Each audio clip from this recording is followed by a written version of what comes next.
encontro uma medicina mais apressada ainda, todo o estilo de vida moderno, com tudo que ele traz. Eu falei, não é isso que eu quero pra mim. O amor cura. O amor cura tanta coisa, né? E mostrou que médicos viviam 10 anos a menos do que a população geral. A gente fala muito do quanto a gente pode ensinar para o nosso paciente, mas o quanto a gente pode aprender com ele.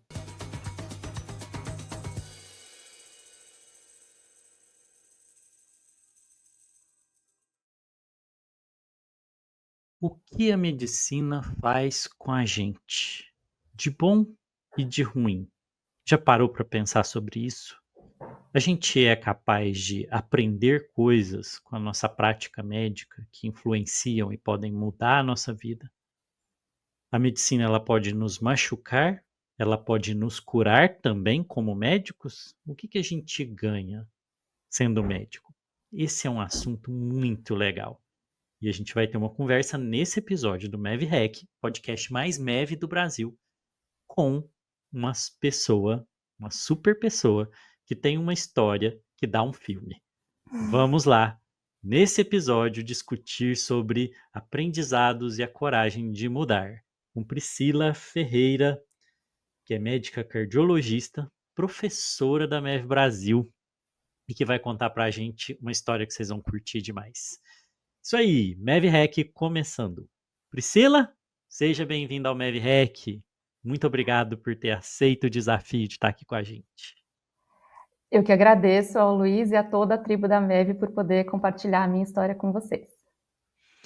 Priscila, ainda pedi para você antes aqui não me contar muito, apesar de eu ter aqui sua história escrita, porque as pessoas vão concordar aqui no final que é um filme, né? O que você vai contar para a gente. Dá para escrever um filme. Conta um pouquinho da sua história, como que você chegou na medicina do estilo de vida e depois a gente falar disso, né? Por que que, o que que a gente pode aprender como médico e como isso pode impactar a nossa vida e as nossas mudanças de vida, né? Você é médica cardiologista, né? Conta aí um pouquinho. Isso, Luiz. Então, eu comecei a estudar medicina na Faculdade de Medicina de Itajubá. Eu sonhava em ser uma boa médica. Na verdade, naquela época eu não pude nem escolher. Meu pai falou que os filhos iam ser todos médicos e, no fim das contas, acabei me encontrando na medicina. E aí, comecei na Faculdade de Itajubá e tive a oportunidade, né? Estudei muito, transferi para a USP de Ribeirão Preto. E lá eu estava diante da melhor faculdade de medicina. Todos diziam, na época, eu falei, aqui eu vou ser médica, com certeza vou ser uma boa médica.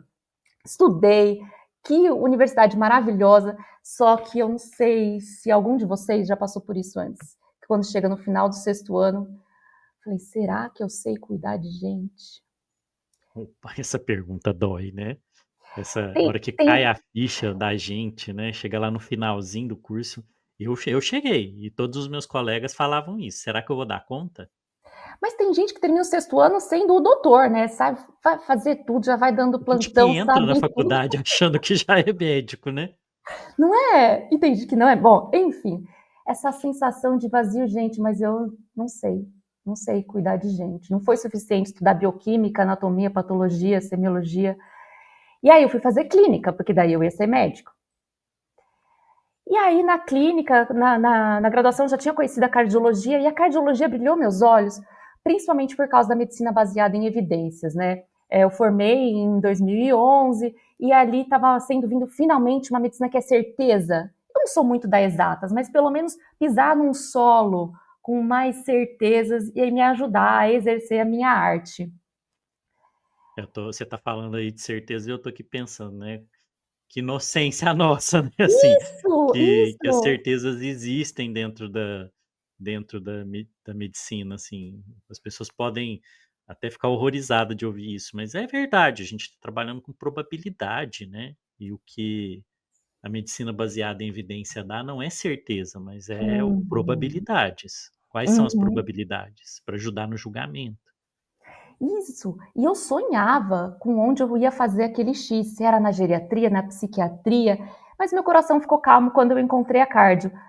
Mas era isso, com essa ilusão da certeza, né, Luiz? Só que a gente lembra que a medicina baseada em evidências, ela não é só o pilar da ciência, né? Ela é o pilar do encontro com o ser humano, né? Como aquele conhecimento se aplica naquela pessoa na nossa frente.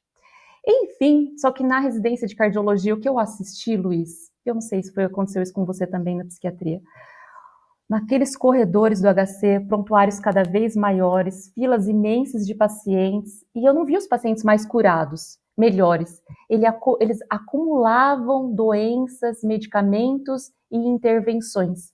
Como que era isso para você? Como que você sentia, né, quando você via isso? Será que essa medicina que eu estou aprendendo a fazer, que eu estou exercendo, ela de fato torna a vida das pessoas melhor? Eu tinha essa pergunta no meu coração.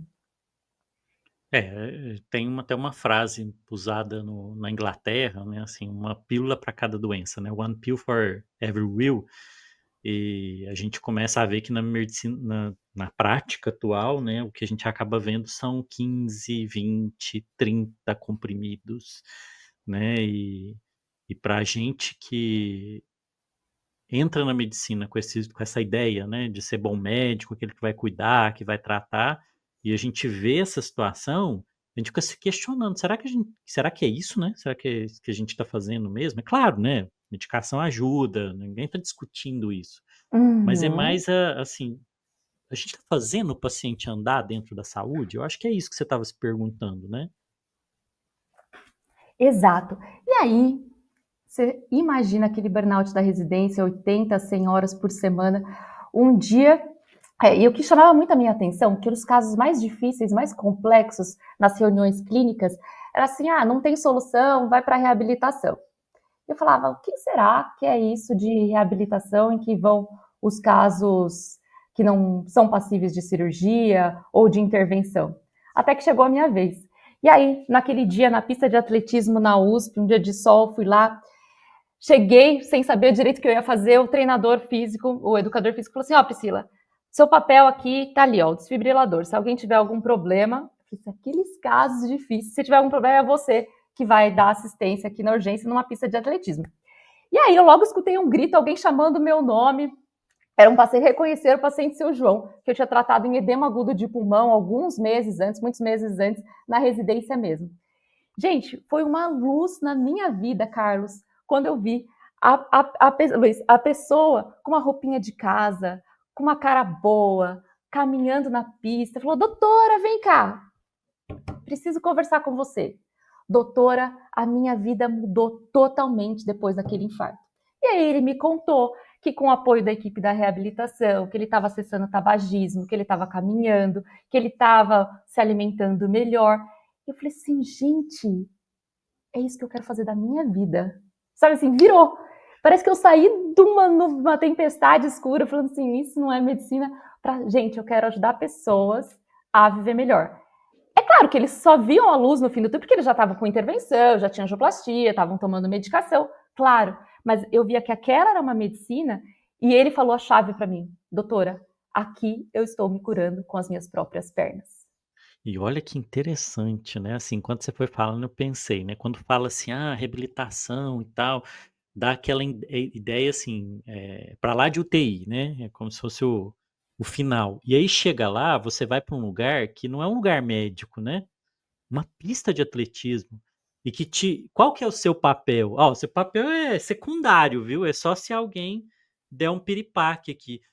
Que deslocamento de eixo, né, assim, no hospital você tem o papel principal, você faz, você acontece, o paciente não faz nem acontece, acontece com ele, né, as coisas acontecem com ele e a gente atua. Você foi para um lugar que te tirou, né, tirou seu chão ali, o paciente faz com as próprias pernas, ele que era o sujeito ativo, isso eu acho que deve mexer muito, né, e mexeu pelo que eu entendi, né, você falou: "Essa é a medicina que eu quero fazer, isso aqui". E ele sabia do protagonismo dele ali. Sim, né, o papel dele é muito mais importante do que o seu. E como é que foi isso, assim? Como é que você sentiu? O que que você sentiu e o que que você fez com isso? Então, e eu senti que era isso que eu queria fazer. Mas aí eu fui conversar com os meus colegas e falaram assim: ah, não, Priscila, reabilitação não tem mercado de trabalho, não tem aonde trabalhar. Imagina, isso é legal, todo mundo acha legal, exercício e tal, mas exercício não dá dinheiro para ninguém, isso aí. E aí eu fui fazer um estágio no INCOR, fiz um estágio um tempo lá, adorei, foi muito legal, a Patrícia me recebeu super bem e voltei para minha cidade. No que eu voltei para minha cidade dos meus pais, era que eu terminei a residência, a mudança estava dentro do caminhão ainda, e eu tinha uma proposta no hospital na cidade vizinha. E aí, sentei na mesa chique lá do diretor do hospital para receber a proposta de trabalho, e ele falou assim: ah, Priscila, seja bem-vinda, vai dar uma volta conhecer nosso hospital. E o que eu vi ali no hospital foi assim, médico na correria, um monte de fila, uma técnica fazendo 2 testes ergométricos ao mesmo tempo.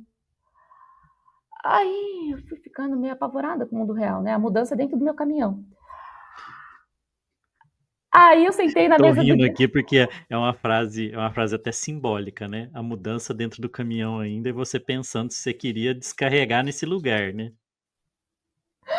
Exato, Luiz. E aí eu sentei na frente do diretor, naquela mesa, naquela sala toda chique, ele. E aí, Priscila, você vai aceitar a proposta, trabalhar aqui com a gente, tantos R$ 1.000? Aí eu olhei assim, não, obrigada. Muito obrigada. Com o corpo quente, sei lá o que eu tava sentindo naquela hora, né? Ele falou assim: ah, já entendi, menina. Você quer mais dinheiro, né? Só que assim, você fez medicina, você não vai ficar rica, não. A medicina é assim mesmo. E você estava pensando uma outra coisa completamente. Você estava questionando se era o tipo de vida, não se era a quantidade de dinheiro que você ia receber, né? Ele vendo uma coisa e você vendo outra. Na hora, Luiz, eu falei assim: olha, eu fiz medicina, eu sei que eu não vou ficar rica. Não fiz ortopedia, não fiz cirurgia plástica. Eu quero condições dignas de exercer o meu trabalho. E não de exercer a minha profissão.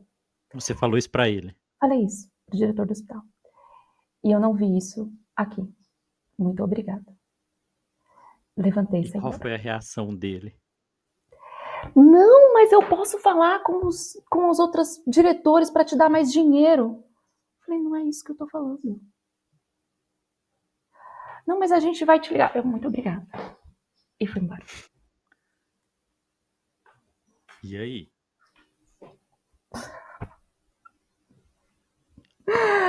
Né? Coração a mil, mas eu sabia que eu tinha feito a coisa certa. E aí, eu tinha acabado de terminar a residência na USP. E aí, eu tinha recebido a proposta do SUS do AME, do mesmo município. Era para atender 200 pacientes por mês. Eu posso continuar falando disso? Tá interessante? Sim, vai, conta a história. Eram 200 pacientes por mês que eu tinha que atender. Ganhava por paciente. Eu vou dizer assim, 10 anos atrás, era R$ 20 por paciente. 200 pacientes por mês. Falei, beleza, eu vou atender do jeito que eu quiser. Eu só tenho que atender os 200 em um mês e tá tudo certo. E aí eu liguei para o agendamento e falei, como que funciona a agenda? Ah, doutora, esses colegas atendem uma vez por semana. Eu falei, não, mas uma vez por semana dá 50 em um dia? Eu atendo 50 pacientes no dia. Ah, é assim que todo mundo faz. Então, era um ambulatório de especialidades médicas do SUS, novo, com colegas competentes, que eles gerenciavam a própria agenda e eles queriam que marcasse 50 para se livrar logo. Aí eu falei assim, cara, não é possível. Aí, eu cheguei, no agendamento eu avisei, falei assim, olha, para mim vão ser 25, eu vou vir 2 dias da semana, tá bom? 25 na segunda e 25 na terça. Primeiro Que dia que eu daria chego. aí uns 10 pacientes por período, mais ou É, menos. né? 12 de manhã e 12 à tarde. 3, 4 por hora, assim, até vai. Primeiro paciente chegou com a sacolinha na mão, estava aguardando encaminhamento há 6 meses. Ele foi deitar na maca para eu examinar e ficou com dispneia. Bom, foi chegando o paciente. Quando eu vi, chegaram 50 rapidinho. Falei, como tá a minha agenda? A gente agendou 50 para um dia. Em resumo, liga pro diretor. Ele tá na Black Friday, tá em Nova York. Opa. Mas assim, Enfim, normal. Meus colegas endócrino, dermato, ortopedista, todo mundo marcava 50 pacientes para um dia. todo mundo fazia 50 pacientes num dia, você falou que você ia atender 25 em 2 dias, ignoraram isso completamente, seguiram o fluxo. E Ignoraram eu no primeiro. imagino que eles marcaram 50 para cada um dos 2 dias. Sim, é isso, enfim. Eu falei, amanhã eu não veio se tiver 50. Enfim, até que eu consegui organizar a agenda. E aí a equipe assistencial foi se acostumando comigo, enfim, eu consegui. Deixa eu te perguntar, assim, o que você sentiu quando você ouviu isso? Porque assim, você foi num hospital, você olhou, o primeiro choque foi esse choque de assim, o diretor tá achando que você quer uma coisa e você quer outra. Ele achando que você quer mais dinheiro e você, não, eu só quero trabalhar direito. E aí você vai para um lugar, chega lá, você vê assim, os colegas atendendo 50 pacientes num único dia. Eu fico imaginando como que dá para dar atenção para as pessoas direito aí. O que você sentiu? O que você pensou sobre isso? O que você falou assim, que medicina é essa? O que veio na sua cabeça assim? Ainda mais depois que veio um paciente que estava esperando há tanto tempo. Luiz, dor, né? Dor física mesmo, né? Dor física de que pena. Falam que a medicina, que os provedores, né, os stakeholders que são ruins, mas meus próprios colegas gerenciando a própria agenda dessa forma, então é uma dor do É, sistema, dos stakeholders e do que os meus colegas fazem com eles mesmos em relação à arte de curar, à arte de cuidar, a responsabilidade que eles têm com a vida dos pacientes. E eu me porque determinei a fazer diferente. Tipo assim, não, eu recebo mesmo, tudo bem, vai, gente.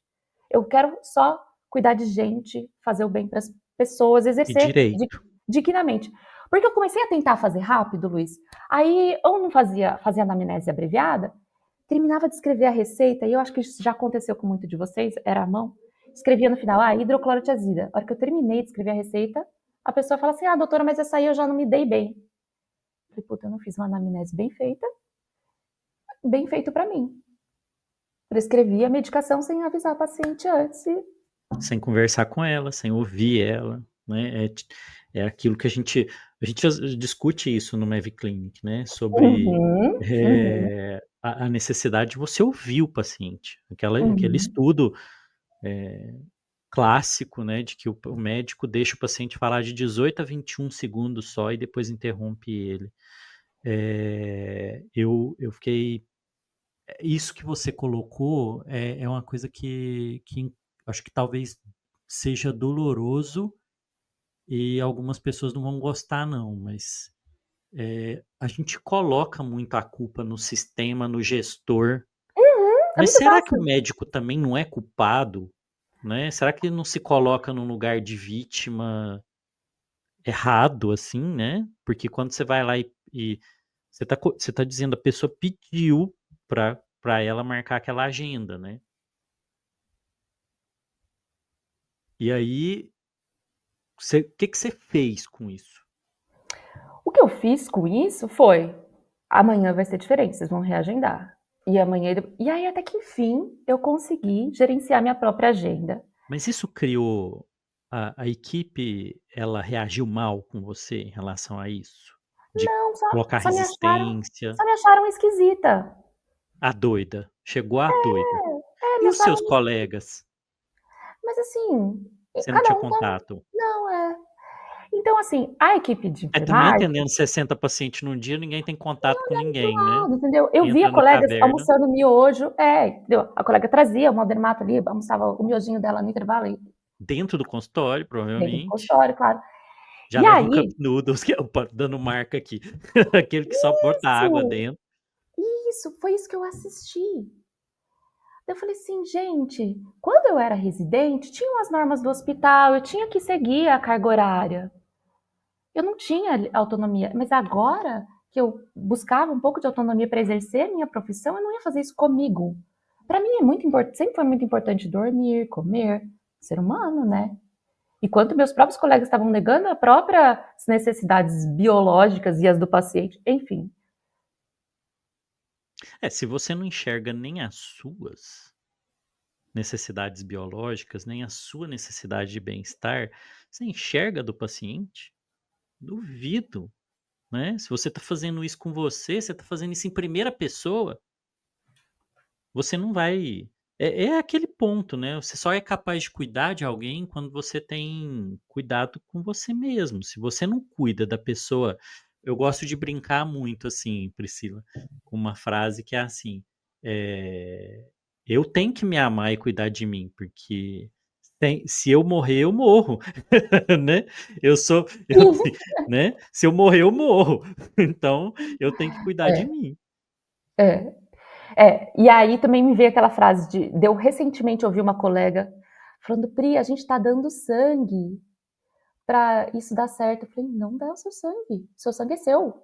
Olhei brava pra minha colega, eu era líder da equipe dela. "Não faça mais isso, não dê o seu sangue". Bom, continuando, e aí eu consegui gerenciar a minha agenda, e depois de um tempo de intimidade com a equipe de enfermagem, uma rodinha de conversa lá: "Ai, doutora, você é muito estranha". Eu: "Estranha por quê?". "Doutora, desde o jeito que você chama o paciente, você é esquisita". "Tá". E todo mundo olhando espantado para aquela que estava contando. "Não, doutora, primeiro, o jeito que você chama o paciente. Você levanta da sua sala, vai lá, chama o paciente, pega ele pela mão, fala o nome dele e leva ele até a sala". Eu: "Hã? Mas o que que tem de diferente?".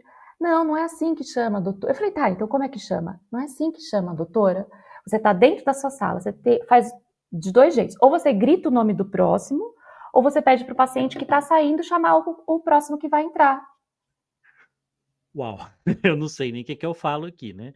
Porque, olha só, você era esquisita, porque você não gritava a pessoa, o paci "Próximo", né, ou pedir para o outro fazer o seu serviço, para você não levantar da cadeira.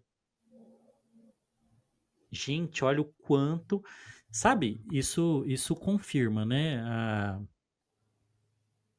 a banalidade do mal, né, me fugiu aqui o nome da filósofa, a a Hannah Arendt, né, que é uma filósofa judia americana que acompanhou o julgamento do Eichmann em Israel. Eichmann foi um nazista, foi responsável pela logística, contar aqui rapidinho, a logística do que levava os judeus para o campo de concentração para serem mortos, assim. E aí ele foi julgado, né, em Israel e ela acompanhou, e o que deixou ela estarrecida, assim, foi o quanto o mal pode ser banal, burocrático. Olha que normalização. O que ela estava dizendo para você é assim: "Não, doutor, o normal aqui é a gente não tratar as pessoas como gente". Isso é chocante, né. O que que você falou para ela? E todas concordavam com ela. E era uma unidade nova do SUS. E aquela aí era a cultura, já era o que os outros faziam, apesar de ser uma unidade nova, era assim que se fazia. Era normal não escutar, não fazer atendimentos rápidos. Bom, enfim, coisas que eu fazia no SUS na USP de Ribeirão, onde eu me formei. E aí, como é que Enfim, foi? eu segui cuidando, amando o que eu estava fazendo. E, né, quando você termina a residência, você vai fazendo tudo que aparece pela frente, fazer UTI, cintilografia, e o bom da CARD é isso, né, você vai fazer um monte de coisa. Estudei um monte para prova de título e passei.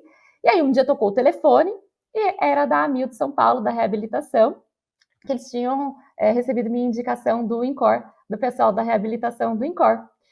E aí eu tinha, né, 48 horas de plantão na UTI aquele final de semana.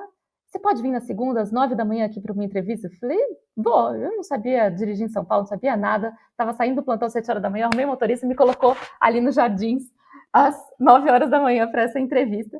E aí que eu, né, comecei a trabalhar lá e eu recebi uma proposta para ser hospitalista no Hospital de Cardiologia de Alta Complexidade, que é hoje o Samaritano da Paulista, né, era o Total Core.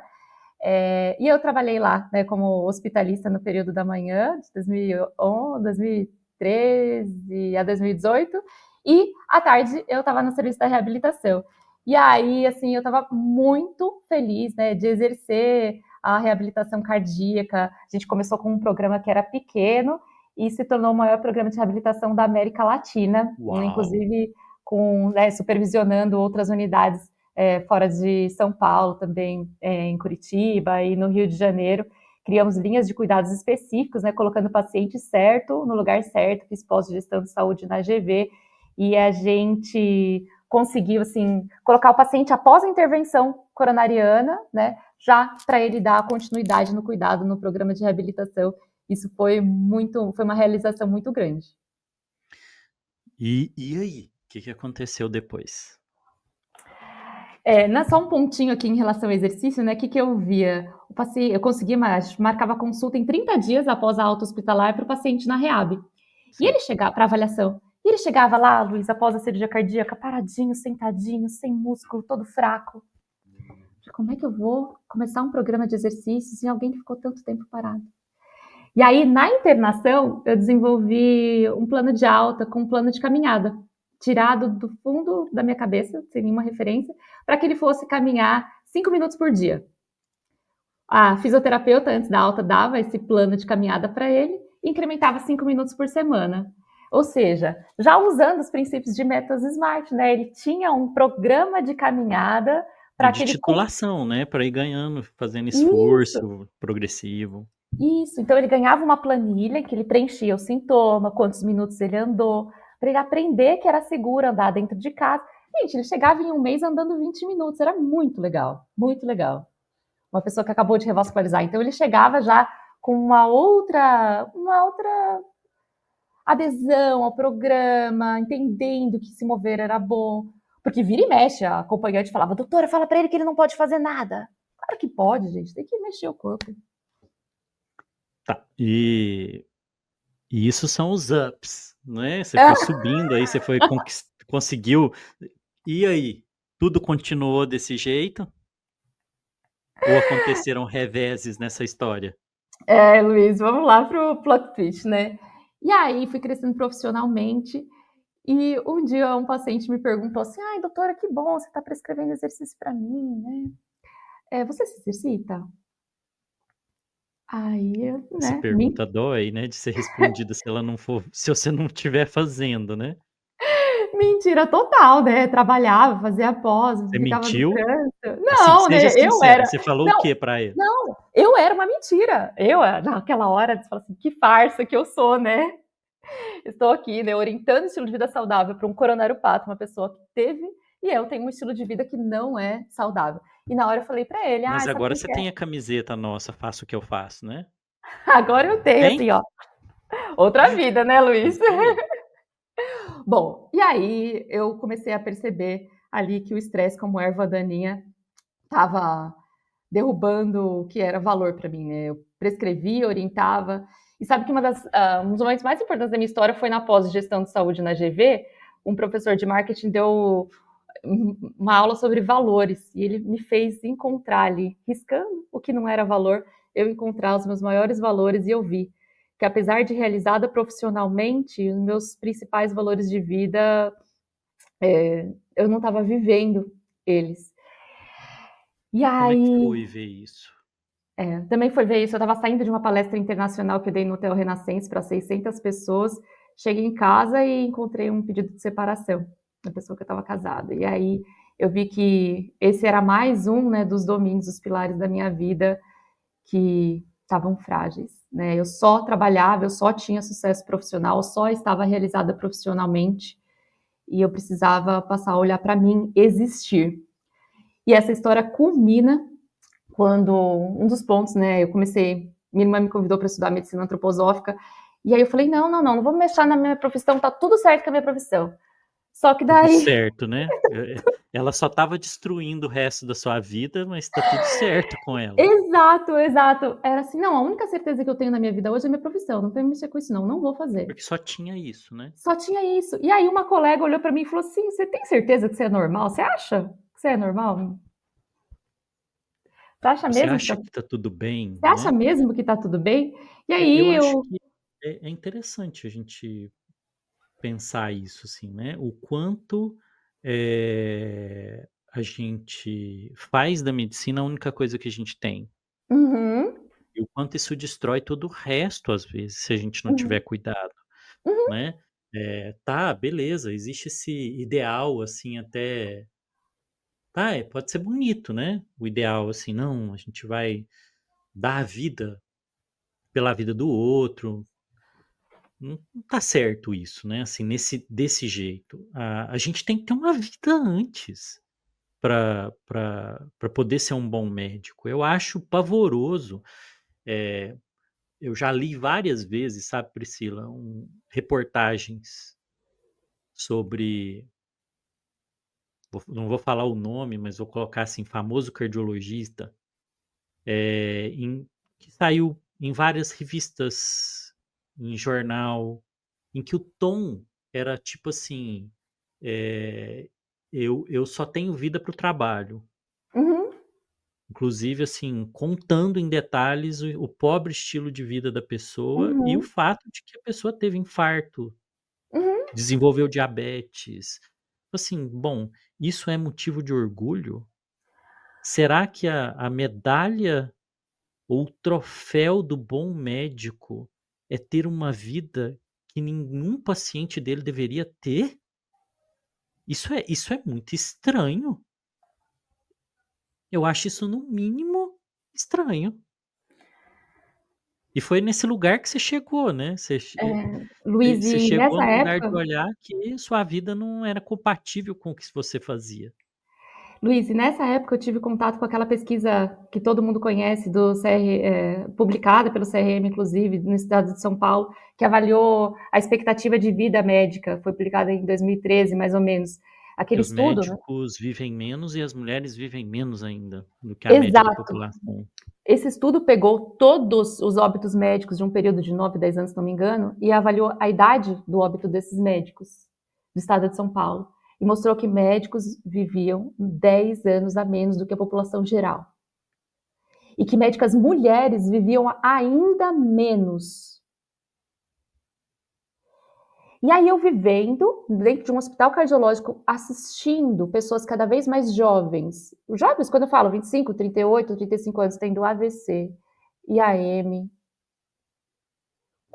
claramente com uma relação tóxica com o trabalho, claramente com o estresse sendo um fator causal. Você não encontrava outro fator causal específico, uma dislipidemia familiar, ou tabagismo, por exemplo, ou uso de anabolizantes. Não.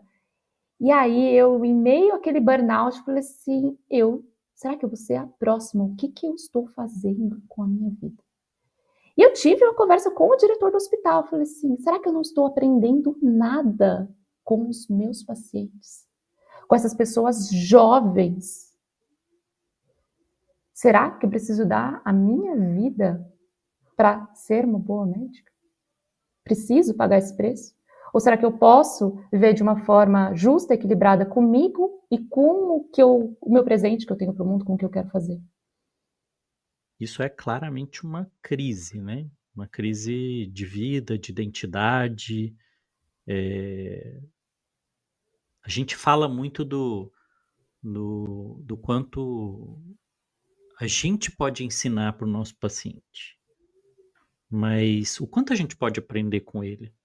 A gente aproveita as experiências, porque assim, passam muitas vidas na frente da gente, né? Eu acho que talvez esse, assim, seja o ganho da medicina, é que muitas vidas passam pela gente. Às vezes essas vidas passam e a gente só vê elas como vidas no sentido biológico, né? De fisiologias desreguladas que a gente vai tentar consertar de alguma forma. Então a gente passam vidas no sentido biológico, mas será que a gente olha para as vidas no sentido existencial e aprende algo com isso? O que você está colocando é isso para mim, né? O quanto eu poderia ganhar e o quanto a gente perde de potencial para nosso próprio aprendizado. Quanto a E, gente pode ficar na superfície, desculpa te interromper, né? O e quanto só prescrever a estatina não é ficar na superfície em relação à oportunidade de experiência, de aprendizado. Nossos pacientes são mestres pra gente, mestres. E eu sou muito grata a Deus por essa profissão que eu tenho. e aí, você fez essa pergunta pro diretor do hospital. E qual a resposta que veio não dele que eu tô falando, mas assim, o que que veio pra você? O que que você fez com isso, com esse momento? Porque assim, foi, você viu que seus valores estavam indo embora, veio esse pedido de divórcio, e aí?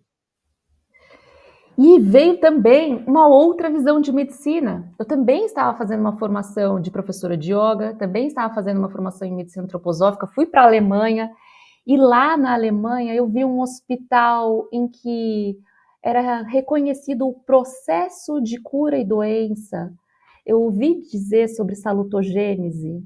E aí quando Ah, você Antonovski.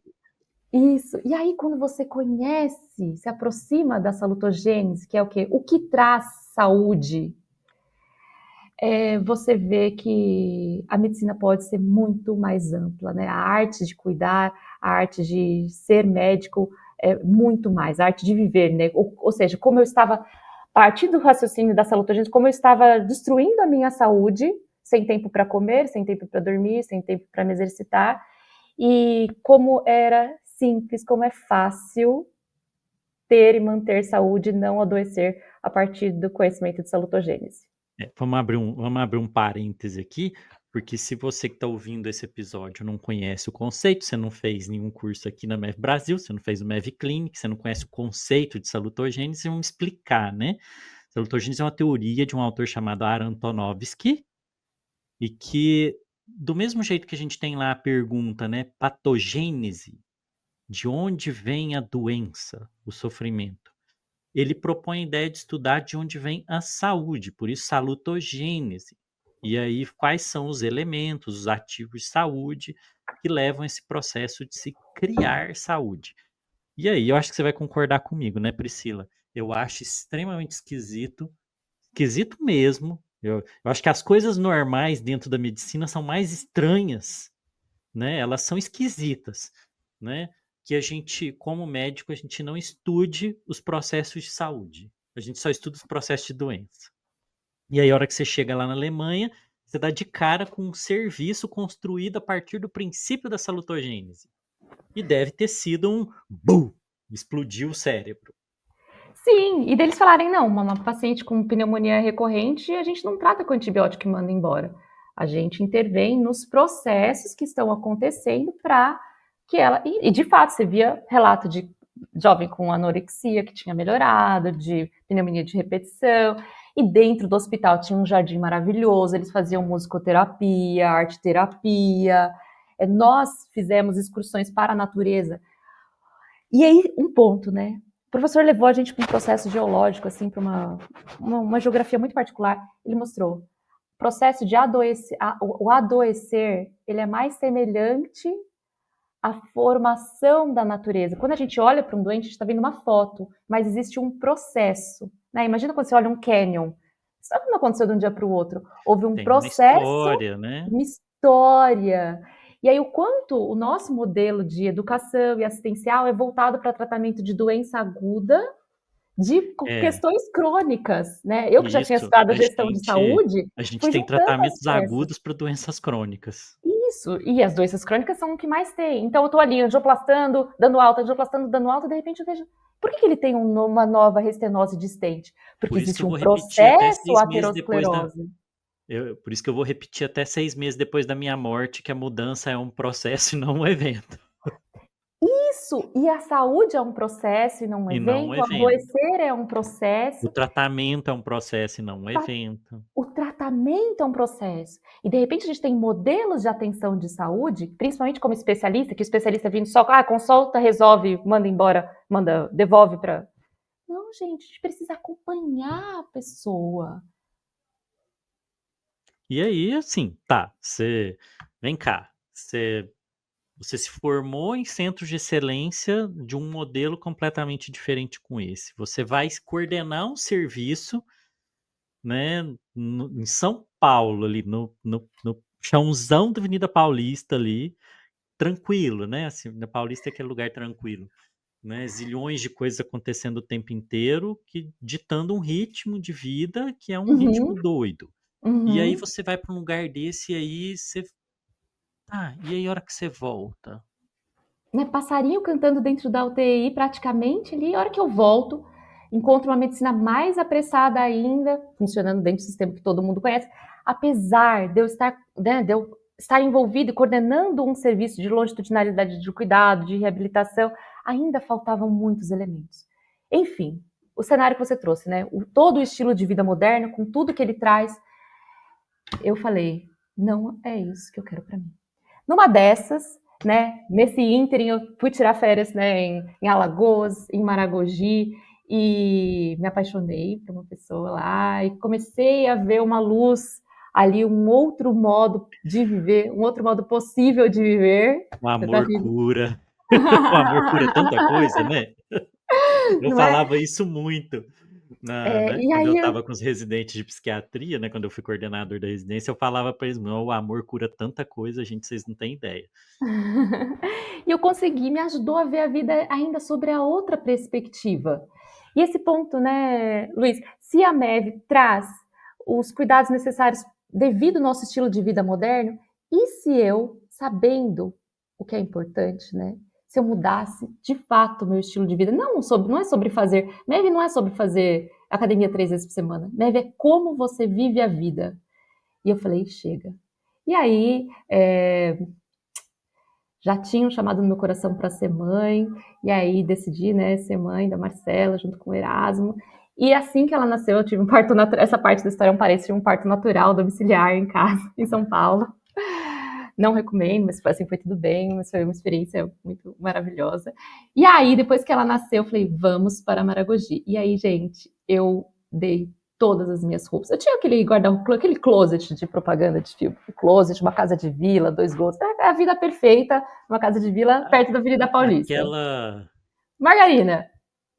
família margarina, classe média, É, então, né, o morava sonho o isso, o sonho de sonho todo mundo novela, né. tem. Ter 2 goldens. Não, só que eu vi que não estava dando ali, 2 continuar morando. Goldens no closet, uma casa de vila. Um Mitsubishi na garagem, tinha tudo isso, gente. Falei assim: "Não, não é isso que me faz feliz". Vendi tudo, dei um monte de roupa e mudei para um povoado de pescadores em Alagoas, Rua de Terra.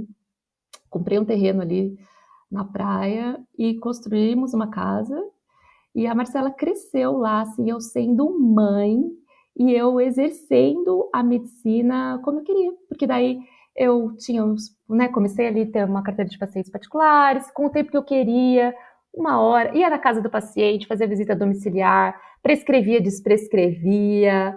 Então, o meu objetivo principal era ser mãe, porque assim, eu já tinha terceirizado meus cachorros também, né? Porque tinha pet sitter. Gente, que raiva da pet sitter quando ela mandava foto passeando no parque com meus cachorros. Eu ali trabalhando na Paulista. Enfim, parênteses, volta. E eu falei assim: não, eu vou ser mãe, de verdade. Então, eu estava ali sendo mãe, aprendendo a cozinhar, a dormir cedo, comer direito, me exercitar, meditar, atender gente que nem gente. Você continuou trabalhando como médica, só que lá. Continuei Como é trabalhando que como médica, isso. Uhum. Só que assim, aí era um outro custo de vida, outras expectativas. Eu, né, não atendia uma multidão, eu atendia alguns pacientes e aquilo estava tudo bem para minha família naquele momento. Então, do ponto de vista assim, financeiro falando, né? sim. E você permaneceu lá ou alguma coisa te fez sair de lá, assim? Que teve outro plot twist aqui. Isso. E aí, eu era muito feliz por proporcionar aquele estilo de vida para minha filha. E aí eu vou trazer um outro ponto aqui só, né? Mas o que eu encontrei também, né? Ah, será que um estilo de vida menos apressado, será que é bom? Eu vivia dentro de uma bolha em São Paulo. E aí eu tive acesso ao Brasil, tive acesso a conhecer a história de vida das pessoas. Esse é um aspecto bem interessante, né? Porque você está num serviço de excelência, mas dentro de uma bolha que é os melhores serviços de saúde do Brasil e provavelmente atendendo pessoas de alta renda e por aí vai, Uhum, né? É uma uhum, realidade uhum. completamente diferente da maior parte do nosso povo. Isso. Mas aí eu também vi, Luiz, que no consultório com escuta atenta.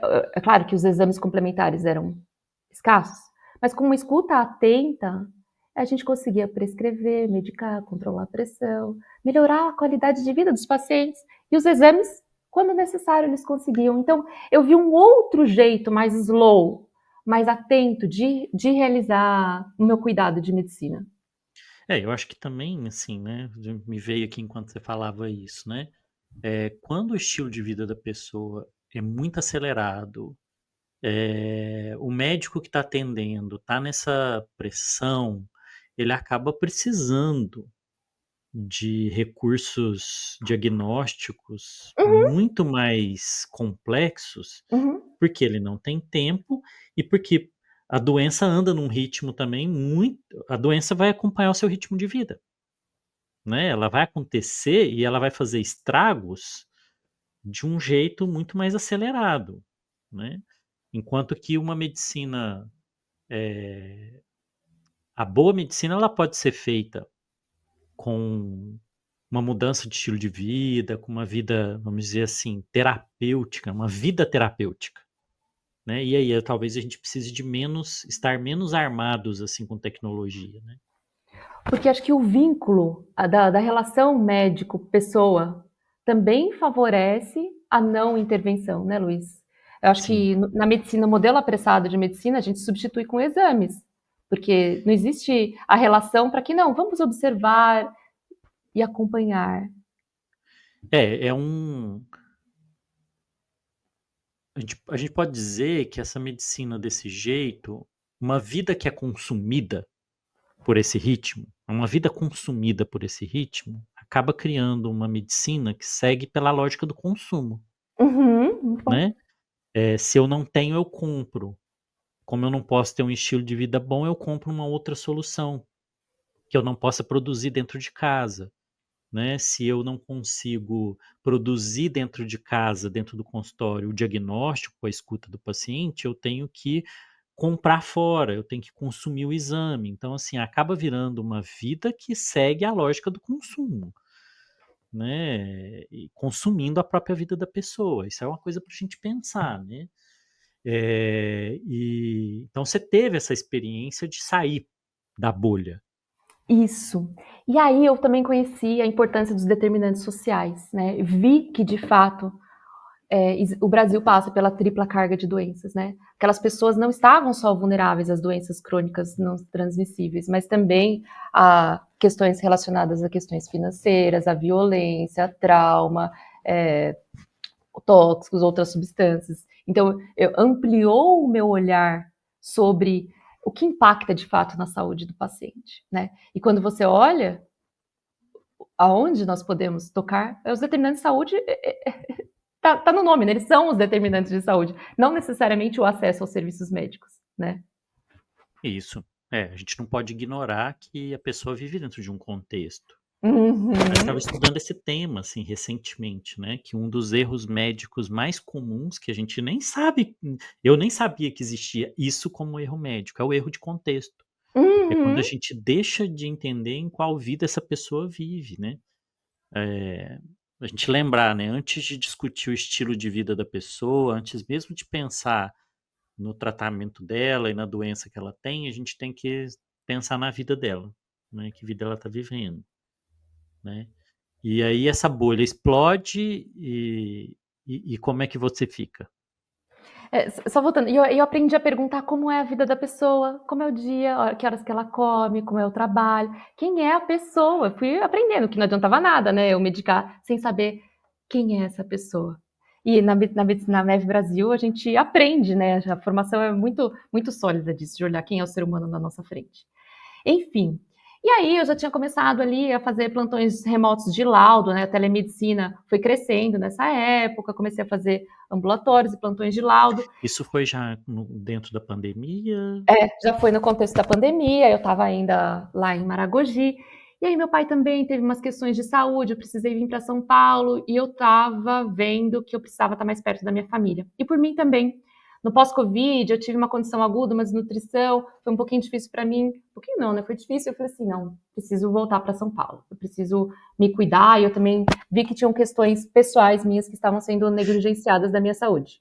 Olha, que coisa interessante, assim, né, você saiu de São Paulo para se cuidar e você decide voltar para São Paulo para se cuidar.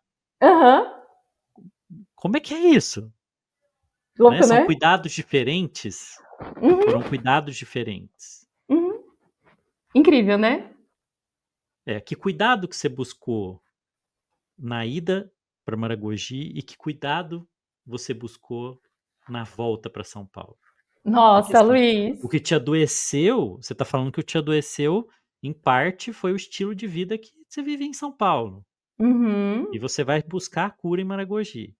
Aí, de uhum, repente, você agora me diz que você precisava se cuidar e por isso você saiu de Maragogi. Que uhum. cuidado você buscava agora? Incrível, né, Luiz? Maravilhosa essa pergunta.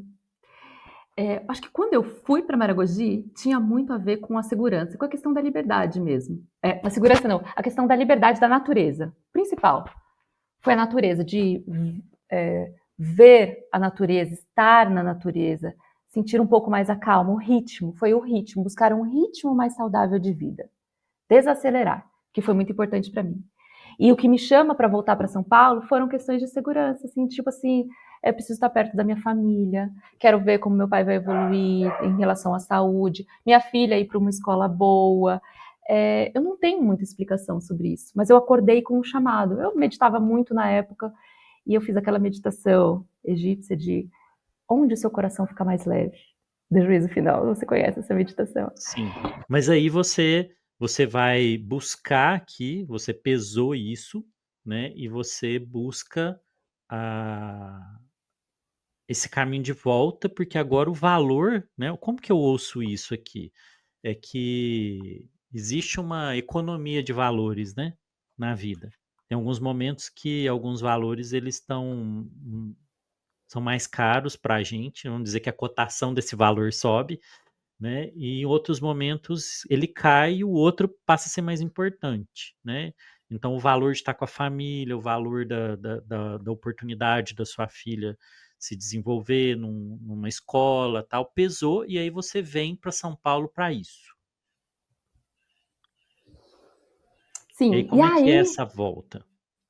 e aí, essa volta, como eu falei para você, eu tinha tido uma questão de saúde, eu fiquei muito determinada a me cuidar, ganhar mais músculo, fazer exercício físico, ter uma rotina ainda mais relacionada a exercício para mim e voltando a trabalhar.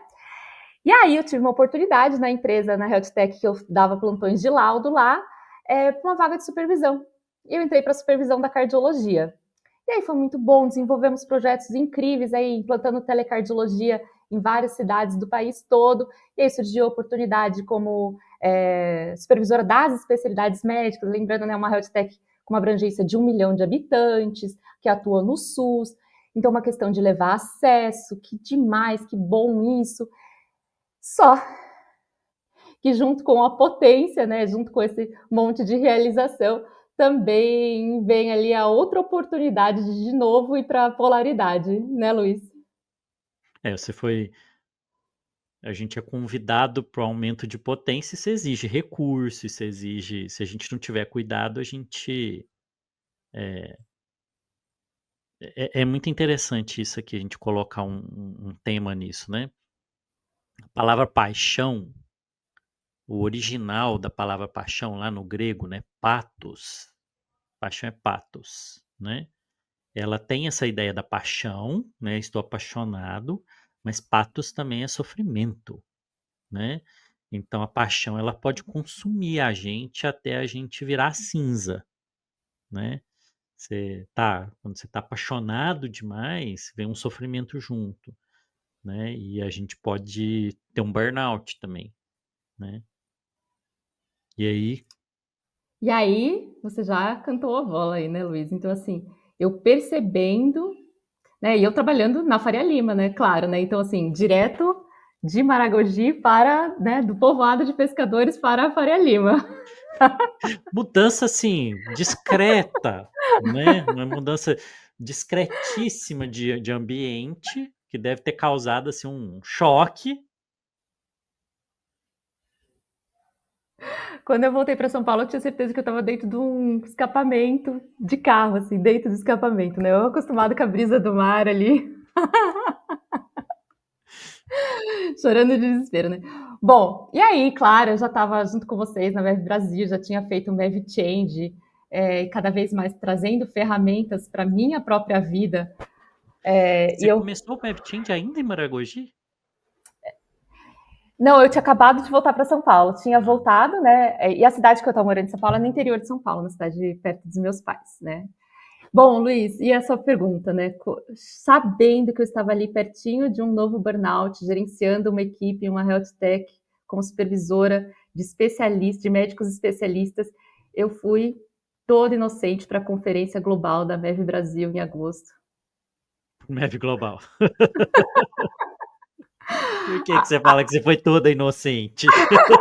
Parece até que você caiu na armadilha. Que é Achando que estava isso? tudo bem na O que as minha pessoas vida. vão achar? Quer editar, Luiz? O povo vai ouvir e vai pensar assim: o que esse povo faz na conferência da MEV Brasil? Vamos lá, conta para nós assim, o que a gente fez? Bom, e o tema da conferência foi florescimento humano. E o Luiz passeou pelos pilares ali do florescimento, trazendo uma atividade muito prática para que cada um colocasse ali a mãozinha na consciência, a mão no coração. Você ficou emocionado agora também, né, Luiz? Foi muito legal aquilo ali, né? E aí eu chorei que nem criança, por quê? Chorei ali, na plateia mesmo. Falei assim, puta, agora que tá tudo bem na minha vida, vou ter que mudar tudo de novo por causa dos meus valores. O que naquela atividade a gente passeou pelo florescimento, né? A gente pensou e Sim, tal. O que aconteceu? O que você viu ali que impactou assim? é engraçado, né, Luiz? A gente olha para o nosso funcionamento, a gente acha que a gente está funcionando tudo bem, né? Mas se a gente se der a oportunidade de olhar mais profundamente, o que foi o que você trouxe ali? E eu percebi o quão não saudável estava o contexto de vida que eu estava vivendo novamente. Principalmente pelo excesso de trabalho. Quando eu falo excesso de trabalho, é tipo 80, 100 horas, telefone tocando o tempo inteiro, estando disponível para entrar, substituir colegas a qualquer momento, estando disponível para falar com os stakeholders a qualquer momento, apesar de eu estar guiando o carro ou cuidando da minha filha, entre outras questões, né? Então, eu entendi que para o meu momento de vida, para uma coisa que era valoroso para mim, que era estar presente para minha filha nos momentos que eu estou cuidando dela, não estava sendo possível dentro daquele modelo de trabalho que eu estava, porque era um modelo que eu deveria estar 24 horas à disposição. E até quando eu fui falar com o gestor, ele falou assim: Priscila, mas sempre foi assim. Por que você vai sair agora? Eu falei assim, porque agora eu percebi que não é bom para mim. Então esse exercício que a gente fez lá, ele fez você enxergar que, de novo, você estava traindo seus valores. Sim. Aí eu tenho até medo de perguntar o que você fez, né? Porque eu falo assim, que a gente provocou ali? Que você fez? Porque você já falou que foi conversar com o gestor. Tô com medo da resposta. O mais engraçado é que esse gestor que eu conversei, uma pessoa muito querida, um diretor do hospital, foi ele que, antes de me contratar, conversou com o diretor anterior. Né? Aquele, o Sim, qual eu pedi a demissão da primeira vez. sim. E ele já tinha me contado. Quando eu perguntei, e o que o primeiro diretor falou de mim? Pri, falou que você era excelente, mas falou, pena que ficou louca. Que ficou louca pela escolha que você fez. Pela escolha de ter saído de São Paulo da primeira vez. Que eu era excelente, brilhante, De mas pena novo que fiquei isso, né, louca. assim, é aquela história, né, assim, as pessoas elas acham que a gente tá louco, mas louco estão elas, né, elas não estão enxergando. E isso, Krishnamurti, mencionando Krishnamurti, né? Isso. Tá, e aí você saiu do MEV Global, o que que você fez? Eu já tô até assim com a mão na consciência, o que que aconteceu? Não, com duas determinações, né? Que tanto no meu âmbito do trabalho, né? Eu fui fazer terapia e tal, e percebi que algumas coisas já tinham passado da hora, né? Duas coisas já tinham passado da hora, que era sair desse cargo de supervisão, eu pedi para sair, e claramente trouxe que eram motivos pessoais, mas também existiam questões de valores, de que tipo de medicina que eu estava envolvida e promovendo, que você entende, né, todo mundo que está aqui entende como pode ser um modelo assistencial no SUS por telemedicina, estando ali gerenciando equipes também, que muitas vezes estão em burnout, né, eu lidando com burnoutzinho de colegas, então isso era um ponto que estava me pegando bastante, eu sendo a gestora que faz tudo funcionar. Então, teve uma crise de coerência ali também importante. Então você saiu do MEV Global e pediu demissão. É isso Saí que você do está meio me dizendo. global, eu saí do meio global e pedi demissão. E aí? Em que vida que você entrou? E Porque, aí, bom, nós estamos em novembro, né? Isso foi em agosto. Setembro, outubro. e aí eu preferi, Luiz, fazer uma coisa que eu tinha deixado de lado. Porque para estar disponível para outros modelos de assistência, eu estava. Meu consultório, eu não conseguia responder meus pacientes, eu não estava disponível. Eu falei assim, gente, eu amo cuidar de gente, amo de coração, é muito bom para mim, é uma realização. E aí eu voltei a cultivar, né, assim, meus relacionamentos com os meus pacientes, abrir mais horários do consultório particular, Você, né, você estava com consultório, mas você abria um pouco de mão dele para estar no outro lugar. E aí você isso, resolveu isso. cultivar o consultório agora.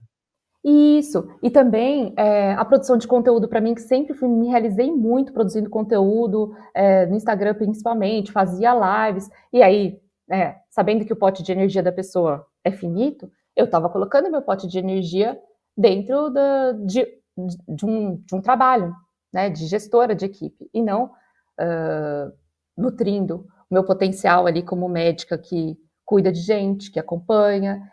E aí eu fui fazer agora o Mav Clinic, né? Então estou me aprofundando em medicina de estilo de vida, ainda mais fazendo o Mav Clinic na posição de aluna, também para nutrir esse aspecto meu que, que eu não reguei esse tempo, né? Então você está falando uma coisa legal. Olha que interessante, é uma lição que a gente pode colocar aqui, né? É, lembrar isso, a gente tem uma quantidade de energia finita. Eu gosto de dizer que vida é um recurso esgotável, não é inesgotável, Uhum, né?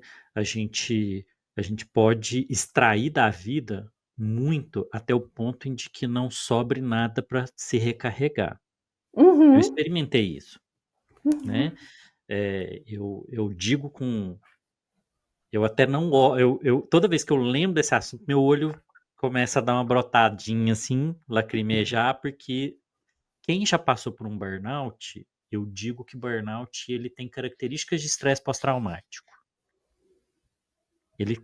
Eu acho que ele compartilha, porque toda vez que eu falo disso, meu olho enche de água, porque eu lembro como era ruim estar daquele jeito. Então a gente chega até um ponto em que a gente se esgota tanto que não carrega direito, igual aquelas baterias de celular antiga, né? Que a bateria viciava, né?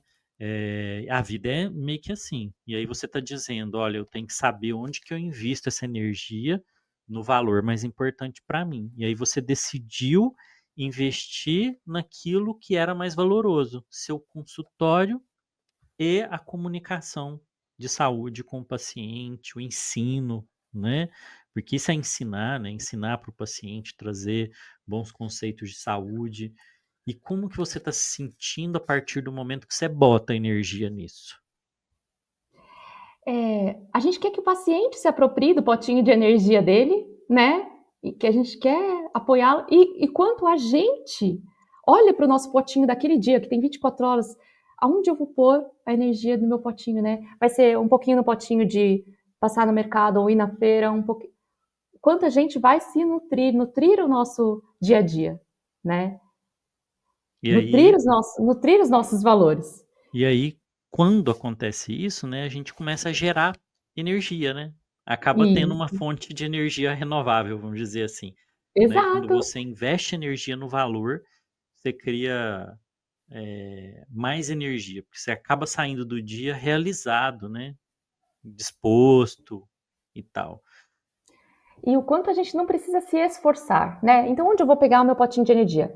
Vou fazer o Mav Clinic, vou estudar, vou participar das mentorias, vou cuidar de mim mesma, vou à feira, vou fazer uma refeição bacana para mim, vou fazer terapia, vou cuidar bem dos meus pacientes, dormir, colocar a cabeça no travesseiro e saber que eu tive uma relação justa com o meu paciente, uma relação boa com o meu paciente. Não vou pensando porque eu atendi rápido, será que ele vai ter uma interação medicamentosa? Não, não.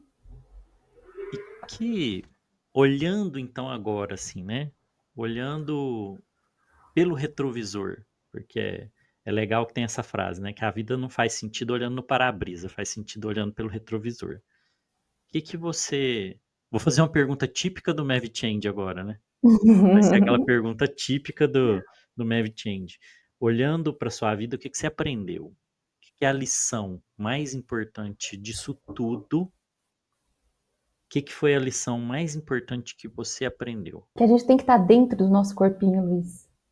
Estar presente aqui e agora para saber o que está bom e o que está ruim. E fazer o que é bom pra gente. Não tô falando de ser hedonista, de fazer só o que é gostosinho, não, o que é bom, realmente bom. Não, nós não estamos falando de prazer, né? Nós estamos falando de bondade. É um conceito diferente. Fazer aquilo que é o bem. O que é justo com você, o que é coerente com os seus valores. O que se diria que é seguir o coração, mas será que é seguir o coração no modelo clichê pela paixão? Não, é seguir o coração, o que o seu corpo está dizendo e o que vai de encontro com os seus valores de vida. Então, assim, para mim, tem momentos que eu vou preferir vender coco na praia do que fazer determinadas coisas. No sentido da palavra.